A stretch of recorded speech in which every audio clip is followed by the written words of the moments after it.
Un placer, un feliz año y feliz año a toda la población, que este 2022 esté lleno de salud, de alegrías, de bondad y pues que nos permita cumplir todos nuestros sueños. Es importante seguir en el tema de salud y vamos a hacer lo necesario por salvaguardar la vida de la población. Todo parece estarse conjugando para tener un buen inicio de año, doctor. 71 casos graves, 9 críticos, no ha habido fallecidos el 31 de diciembre hasta donde he podido leer, y creo que esa ha sido la tendencia en las últimas horas, e incluso que el mismo Hospital El Salvador no tiene pacientes en este momento. ¿Es así? Es correcto. Nos encontramos con la menor cantidad de casos reportados en lo que va del tiempo, y eso es un dato muy importante a resaltar porque estadísticamente nos dice cómo está la circulación del virus en el territorio y también pues lo referente o lo importante ante una enfermedad respiratoria, que es la cantidad de ingresos que esta genera y la cantidad de letalidades que esta genera. Yo quiero poner algo muy importante en comparación para la población. Bueno, todos hemos escuchado lo frecuente que es tener una patología respiratoria. Es más, es la patología más frecuente que se suele tener en el territorio, las enfermedades respiratorias agudas. Ahora, ¿de qué parte de que no tengamos pues el ojo tan puesto en esta enfermedad? Y es precisamente de que la mayor parte de las enfermedades respiratorias no da una complicación o no genera ingresos hospitalarios. Un porcentaje evidentemente sí, pero la mayor parte no. Ahora bien, ¿de qué depende que el COVID haya sido tan importante a nivel internacional? Porque era un problema respiratorio que generaba alta cantidad de ingresos y también alta cantidad de letalidades. Ahora bien, estamos en un momento en el cual el COVID-19 ha disminuido en frecuencia la cantidad de casos confirmados y también ha disminuido la cantidad de ingresos hospitalarios y por ende la cantidad de letalidades, y eso es algo importante de mencionar y de resaltar a nivel internacional, debido a que no todos los países tienen esta oportunidad o no todos los países están experimentando esta disminución importante en la cantidad de casos. Pocos países, para ser sinceros, han tenido una disminución de casos similar a El Salvador, una de las que podemos mencionar países como Israel, pero desgraciadamente pues en el alto y bajo del COVID-19 en este momento están presentando nuevamente casos. Es muy importante el mencionar esto para que la población vea la grandeza de todo el trabajo que ellos han realizado, porque esto parte del cumplimiento de los protocolos y normativas a través también de la estrategia de vacunación que cada uno de los salvadoreños ha hecho y que se ha podido coordinar a través del Ministerio de Salud emitiendo la normativa correspondiente, los protocolos correspondientes, gracias a que hemos tenido todo lo necesario. Definitivamente hace falta mucho en el marco de la pandemia. No podemos decir que la pandemia de COVID ya terminó, pero sí podemos decir que ya se tienen las primeras pinceladas de esperanza de que esto va a ir terminando. ¿Y cómo podemos decir eso? Y es que hemos tenido no solo una disminución de casos, sino que también hemos tenido ya días en los cuales no se reportan letalidades, y eso es un dato muy importante. El 3, el 14, el 25, el 27 y el 31 de diciembre han sido los primeros días en el cual no hemos reportado ninguna letalidad a causa de COVID-19, y eso es un dato muy importante que nunca se había tenido meses previos a la pandemia, y esto va congruente con la disminución de los casos confirmados y por ende de los ingresos hospitalarios. Doctor, ¿puede pensarse que después de las festividades, Navidad, fin de año, con el mar de gente, entre comillas, que podría haber llegado al país procedentes de los Estados Unidos, con los hermanos que viven en aquel país y que vienen a visitar a sus familiares, sí tengamos repunte de casos que podría ser tan pronto como esta semana o tal vez un poco más lejano como por allá por el 15 de enero? Es poco probable en el sentido, hay una parte fundamental, y es que a mayor cantidad de reuniones, de actividades sociales, pues evidentemente hay una disminución de alguna manera o hay un aumento del riesgo de la transmisión, y eso va a generar un incremento que los modelos de datos que se han utilizado y que hemos realizado nos dicen de que podrá haber un leve incremento en las semanas siguientes. Ahora bien, también el modelo nos dice que para finales de febrero, principios de marzo, se espera un incremento relacionado a la tendencia de los datos acumulados y a lo que se está experimentando a nivel internacional. ¿Eso qué quiere decir? Va a haber un aumento de casos según los modelos estadísticos y las aplicaciones de ecuaciones matemáticas que se utilizan para poder simular y para poder establecer cómo podría ser el incremento. Ahora bien, Febrero, marzo. Finales de febrero, principios de marzo. Esa es una proyección matemática, correcto. Eso es a través de aplicación de ecuaciones y de estimaciones que lo está realizando muchos países para poder tener una tendencia de cómo va a evolucionar el COVID.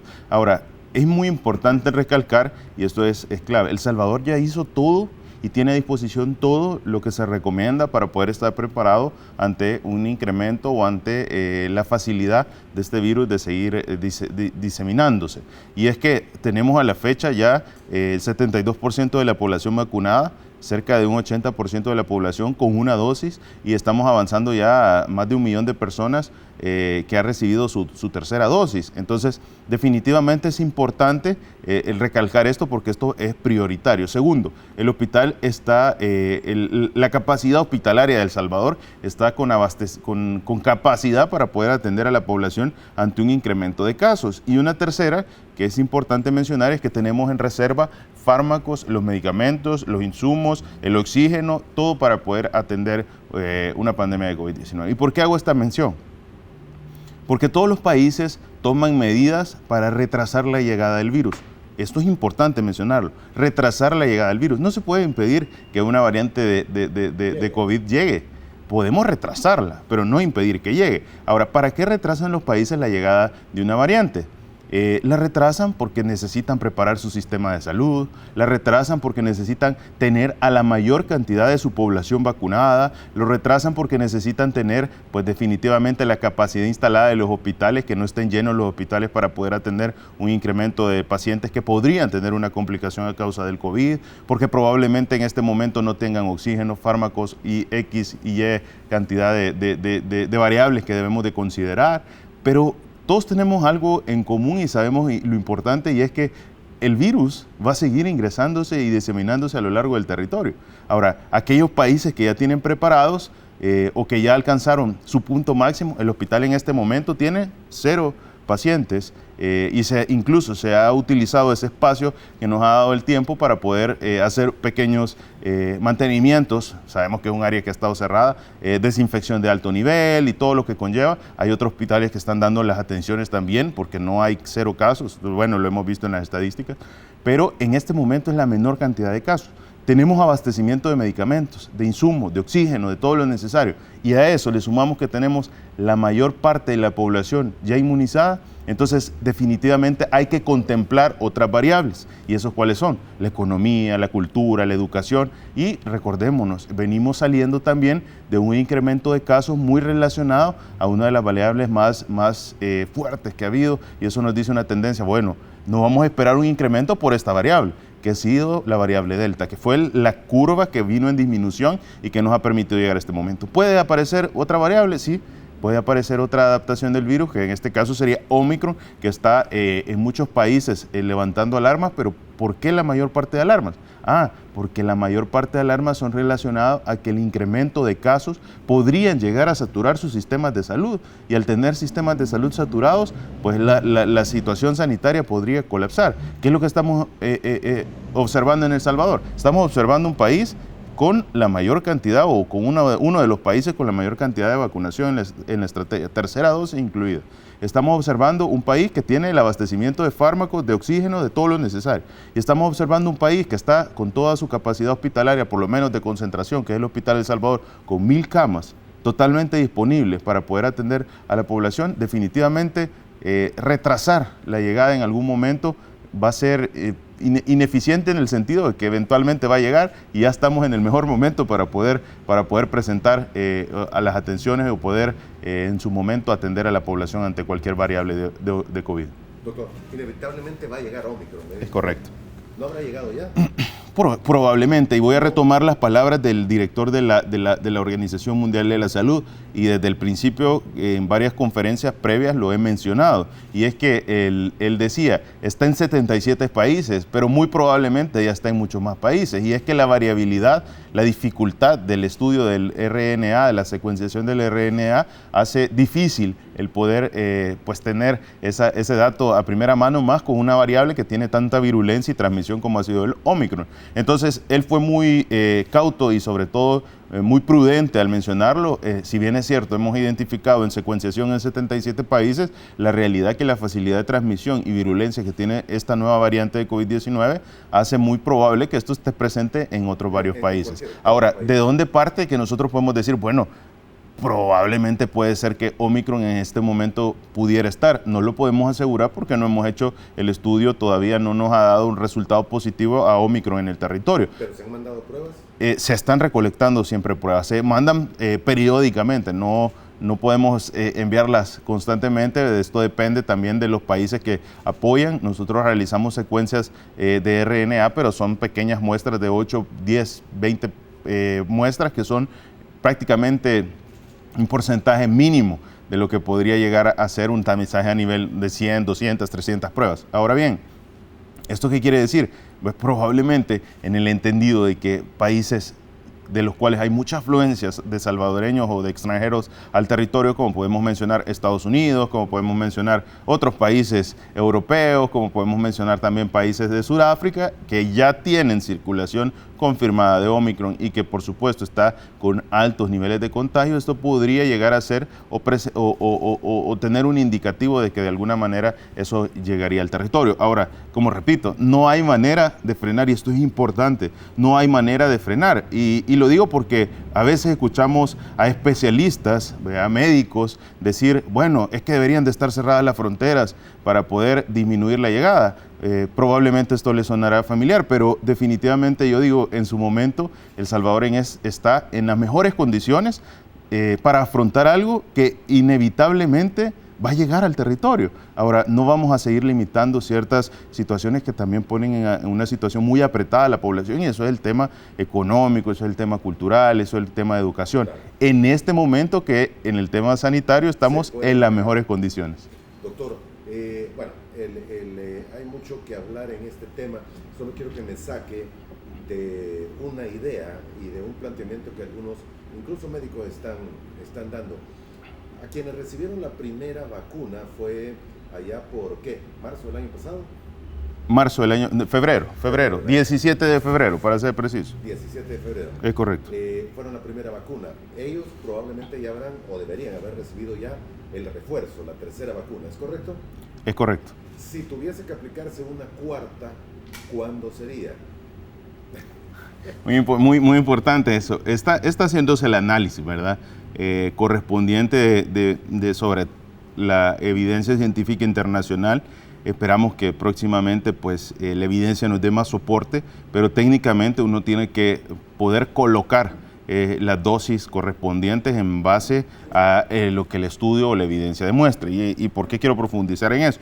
Porque puede ser la evidencia que nos diga a nosotros, bueno, ustedes van a utilizar un protocolo de vacunación de refuerzo para aquella población vulnerable, aquella población que tiene enfermedades crónicas o a cierta población que tiene mayor riesgo, pero como un refuerzo que podría ser anual en uno de los casos. Pero también la evidencia nos puede decir, ante las variantes, ante la situación del COVID y la evolución reciente, podría aplicarse otro booster de la vacunación para aquellas poblaciones en general o para aquellas poblaciones enmarcadas entre ciertos parámetros. Y esto se aplicaría evidentemente antes de que disminuya la carga de anticuerpos que el cuerpo está generando a través de la aplicación de la vacuna. Estos son dos panoramas diferentes. Uno es aplicar una cuarta dosis en corto tiempo, que sería evidentemente entre 3, 6, 9, 12 meses, que es lo que generalmente la titulación de anticuerpos permanece elevada a causa de la vacunación, ¿verdad? Y dos, es colocar una cuarta dosis, pero colocar una cuarta dosis en el entendido de que se va a estar aplicando año con año para población vulnerable. Ahora, ¿en qué estamos en esta fase o en este momento? En base al estudio de la evidencia científica que está, y en poco tiempo o en lo que se colecta mayor información, pues se va a poder tener un parámetro. Ahora, es importante resaltar que El Salvador tiene la capacidad de en algún momento de poder aplicar una estrategia de este tipo. Y es que tenemos el biológico necesario, tenemos el protocolo necesario y el proceso de vacunación contundente que ha permitido a El Salvador ya estar en la capacidad de haber aplicado 9.5 millones, casi alcanzando los 9.6 millones de dosis en el territorio, y seguir avanzando, y que nos permite, por supuesto, de esta manera poder aplicar cualquier tipo de estrategia que esté a nivel internacional como evidencia científica. Doctor, la otra parte de esta pregunta era, algunos médicos señalan, y ya se escucha mucho, no solo aquí en el país, sino que a nivel internacional, que Omicron podría ser la cuarta vacuna, entendiendo la analogía que es una variante tal vez más contagiosa pero menos mortal, y que de alguna forma, bueno, incluso se mencionaba que algunas naciones podrían buscar el contagio masivo con Omicron para inmunizar en aquella idea de inmunización de rebaño. Es muy importante el siempre ser muy cautos con la información, pero considero de que estos comentarios basados en evidencia científica pueden llegar a tener peso, y es que algo sí está claro: se ha demostrado que la capacidad de Omicron de generar pues enfermedad grave es menor que la que se ha observado en otras variantes de COVID-19, a pesar de que Omicron es una variante de preocupación. Pero recalquémonos o vámonos un poco atrás, y es que para ser parte de una variante de preocupación tenía que tener 3 puntos importantes, y era aumento de la transmisión, aumento de la virulencia y disminución de los efectos de los fármacos biológicos. En este caso, Omicron lo que ha incrementado, si bien es cierto, no es los efectos adversos, sino que es la capacidad de transmitirse. Sin embargo, esto en las observaciones que se han hecho en países en los cuales ya hay circulación de Omicron, es que esta variante es un poco menos agresiva, en un poco menos capacidad de ingresos hospitalarios, y esto podría generar, al igual que a uno una vez iniciado un proceso respiratorio, cierto tiempo después le da algún grado de protección ante un problema respiratorio. Entonces, evidentemente, esto podría generar en algún momento algún tipo de inmunidad fisiológica como respuesta a la patología, en este caso, a la enfermedad del COVID-19. Muy bien, doctor, pero bueno, podría ser, y como usted lo menciona, hay que ser muy cauto en señalar estas posibilidades. Ahora, hay preguntas de los amigos televidentes. Cecilia nos dice: tengo miedo de vacunar a mis hijos menores de 12 años porque no sé si es una de pediátrica la que están poniendo acá en la unidad de salud. Me dijeron que es dosis de adultos la que ponen. ¿Es esto cierto? Muy importante el mencionar, existen dosis pediátricas y de adultos en ciertos biológicos o en ciertas vacunas, no en todas. Y eso es muy importante recalcarlo. ¿Por qué? Porque hay vacunas que, como la que se está utilizando en El Salvador, que es la vacuna de virus inactivo, que valga la redundancia aclarar, es la vacuna predilecta en el esquema nacional de vacunación y en la vacunación de los niños, virus inactivo. Esta vacuna no requiere una dosis especial o una dosis pediátrica para su aplicación.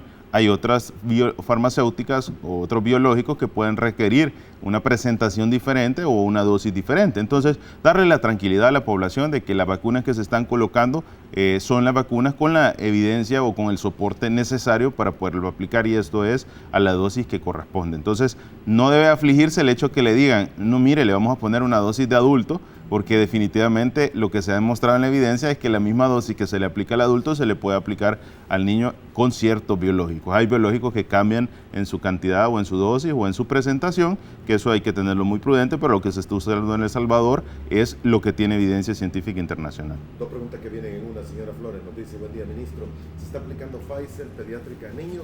Ya nos dijo usted que no. No, ¿verdad? Pfizer pediátrica no. Deseamos enviar a clases presenciales con esa vacuna. Gracias.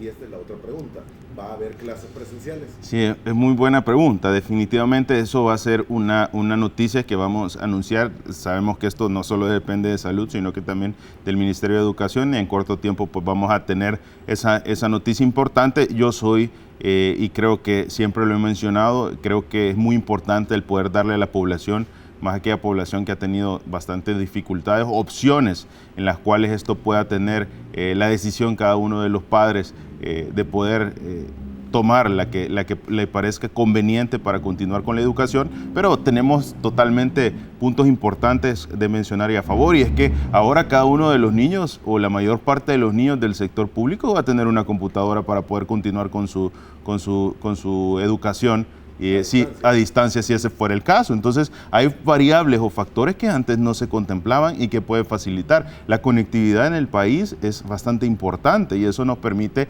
que la mayor parte también de alumnos que no se encuentran en el sector privado puedan continuar con el estudio semipresencial. Ahora bien, eso, como repito, una información que se va a dar partiendo del representante más importante de la educación en el país, que eso es el Ministerio de Educación y Salud. Muy bien, hay una pregunta y tengo la respuesta, pero usted me confirma si en el país se está dando. Cliuben nos dice, Flurona es una nueva variante. ¿Qué tan al tanto está el Ministerio de Salud sobre esta variante? Y leyendo un poco, que como uno es curioso, se pone a leer a los especialistas también de otras partes del mundo. Flurona es una doble infección, dice, SARS-CoV-2 más virus de la influencia, no es una variante nueva. Aquí en El Salvador no se han reportado casos. No se han reportado en este momento, pero hay que aclarar, y también lo hemos mencionado anteriormente, y es que variantes existen a nivel internacional. En cada país hay variantes diferentes, y es que el coronavirus va cambiando o se va adaptando en base a su entorno, a su medio ambiente, a factores culturales, a factores propios de las poblaciones. Ahora, ¿cuáles son las variantes que se hacen internacionalmente más conocidas, o como lo que podríamos mencionar, alfa, gamma, delta, lambda, omicron? Se hacen cuando entran a una identificación por la Organización Mundial de la Salud, ya que son variantes que evidentemente pueden llegar a tener mayor potencial de diseminación o tener un mayor potencial de incremento de los efectos negativos. Ahora, variantes en cada país, hay una variante diferente, y es que hay interposiciones de aminoácidos en la cadena de proteínas que pueden cambiar esa posición, y eso ser una variante diferente a otras variantes. Ahora, lo importante recalcar es la información de aquellas variantes que han demostrado internacionalmente pues ser más agresivas. En este caso no hemos identificado este tipo. Vea, es importante el mencionar, sí ha habido casos evidentemente de afectaciones que pudieran llegar a ser influencias y podría parecerse COVID, o podría ser COVID y parecer una influenza. Entonces, evidentemente, lo mandatorio en este caso es un PCR para poder identificar si estamos ante la afectación por COVID-19. Muy bien, antes de ir a la última pausa, doctor, Delta era la variante predominante antes que Omicron se diseminara por todo el mundo. ¿No hay casos de doble contagio o que pudiesen estar las dos variantes en el cuerpo humano? ¿O la posibilidad existe? No se ha identificado, y la posibilidad sería un poco frecuente, y es que precisamente una vez ingresa una de las variantes prevalentes, pues prácticamente la otra variante deja de circular. Ahora bien, en ese lapso lo que podemos presentar o lo que podría experimentar la población en algún momento, si eso sucediera, es que en el proceso de hacerse prevalente la otra, podría presentarse casos en ciertos pacientes de una de las variantes, como podría ser Delta, y en otros casos podría ser Omicron, pero no la confluencia de las dos variantes, porque el COVID literalmente sigue siendo el mismo virus con ciertos intercambios de aminoácidos en sus cadenas de proteínas que lo hacen diferente. Por ejemplo, Omicron tiene 30 cambios en las posiciones, lo que nosotros diríamos mutaciones, en la posición de los aminoácidos que forman las proteínas de adherencia o las proteínas Spike.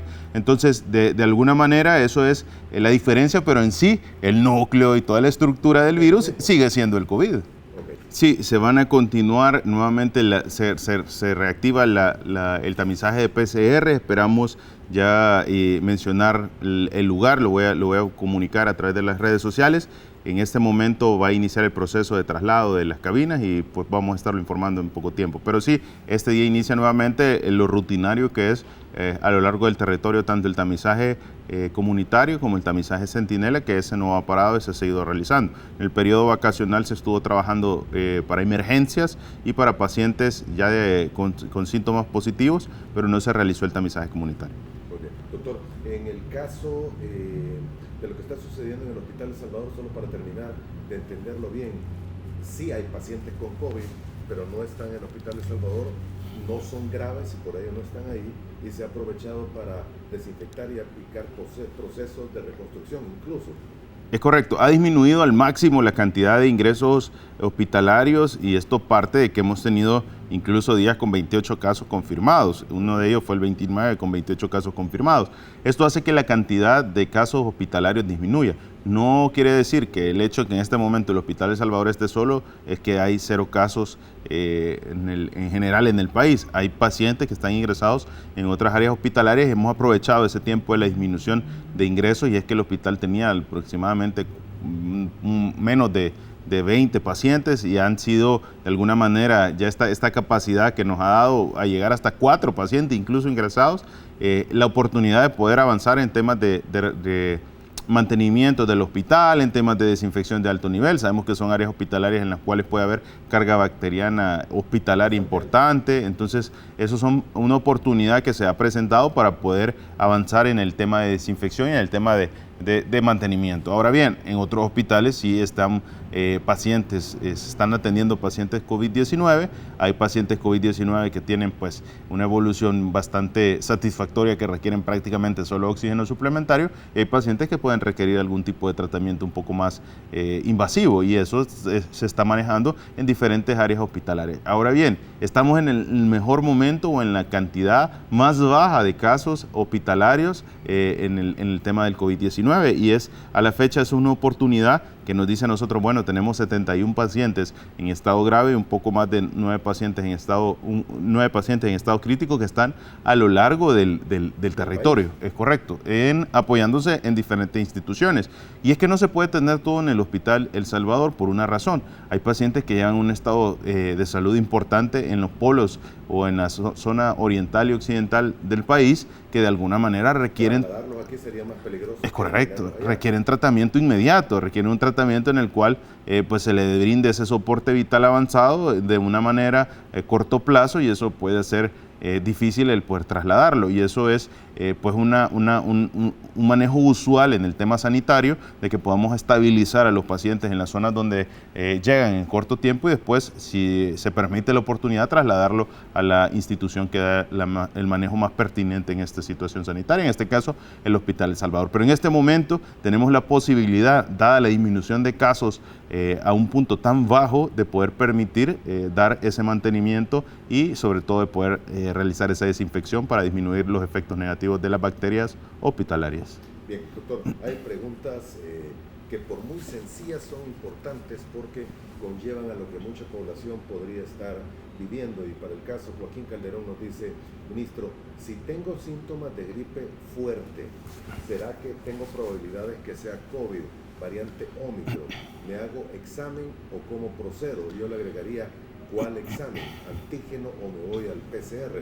Por cuestión económica también, ¿verdad? Sí, muy importante. La verdad que en ese momento, como lo hemos mencionado desde el principio, toda enfermedad respiratoria, lo primero que tenemos que hacer como población es descartar que se trate de un problema de COVID-19 y es lo más importante es tomar las medidas de prevención necesarias o las medidas de disminución del contagio. Y es, si usted tiene un problema respiratorio, lo primero que nada es utilicemos una mascarilla, cumplamos la mayor parte del protocolo para disminuir ese contagio que pudiese existir. Segundo, acerquémonos a uno de los puntos o llamemos al 132 para realizar el tamizaje correspondiente, un PCR en este caso, que es lo más importante para poder descartar si tenemos o estamos ante una situación del COVID-19. Ahora bien, cuando un paciente tiene sintomatología, esto es la expresión de la mayor carga viral y esto es importante. ¿Por qué? Porque la expresión de la mayor carga viral, que es sinónimo de sintomatología, nos permite utilizar estudios diagnósticos, los cuales tienen una eficacia importante cuando se trata de más de 200 copias por minuto, y eso por minuto, y eso se trata de alguna manera de que se pueda realizar las pruebas de antígeno.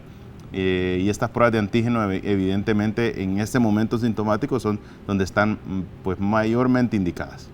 Mayormente indicada. O sea, pero un ciudadano, ¿cómo sabe cuál es ese momento en el que esté? Por ejemplo, si nosotros tenemos mucha sintomatología, eso nos quiere decir que este virus tiene más de 200 réplicas. Ahora, ya los métodos diagnósticos como el antígeno lo pueden detectar con facilidad. Cuando están abajo de 200 copias, estos pueden tener un fallo. Entonces es importante mencionar que si uno tiene una sintomatología importante, en ese momento podría decidir entre realizarse un antígeno o realizarse un PCR. Sin embargo, lo más importante, y como repito, porque todo antígeno positivo va a confirmación de PCR, lo más importante es realizarse un PCR. Lo más importante es eso, exactamente, si a alguien le sale antígeno positivo, hágase PCR es obligatoriamente para terminar de confirmar. Doctor, casi termino, me quedan 2 minutos. Algunos amigos televidentes señalan que hay carencia de materiales para atención en algunos hospitales nacionales. ¿Ha recibido usted alguna información? No he tenido una información así precisa de que haya disminución del abastecimiento de insumos. Sin embargo, es muy importante recalcar que existe una dinámica a lo largo del territorio en el cual evidentemente de alguna manera pudiera llegar a disminuir o pudiera llegar a hacer falta un insumo que puede ser suplido de manera inmediata a través de los almacenes, a través de otros hospitales, y eso es importante mencionarlo. Todo esa información ante la evidencia de haber o hacer falta algún tipo de insumo o medicamento, es importante notificarlo para que de esa manera se pueda suplir. Definitivamente en la dinámica de los hospitales en los cuales manejan una cantidad de insumos, de medicamentos importantes, pudiera llegar a suceder el caso. Estamos en el mejor nivel de abastecimiento de hospitales que están teniendo casi el 100% del abastecimiento de medicamentos, lo cual es un dato importante. Sigue llegando medicamento a los diferentes hospitales, siguen incorporándose insumos y es importante. No quisiera decirle, no está sucediendo eso porque evidentemente pues la dinámica del funcionamiento de un hospital puede hacer necesario el tener que trasladar medicamentos o insumos en base a la necesidad de cada uno. Hay hospitales que evidentemente no puedan contar con un insumo porque el nivel de atención de ese hospital no requiere el uso de ese insumo, pero el paciente llegó en ese momento ahí.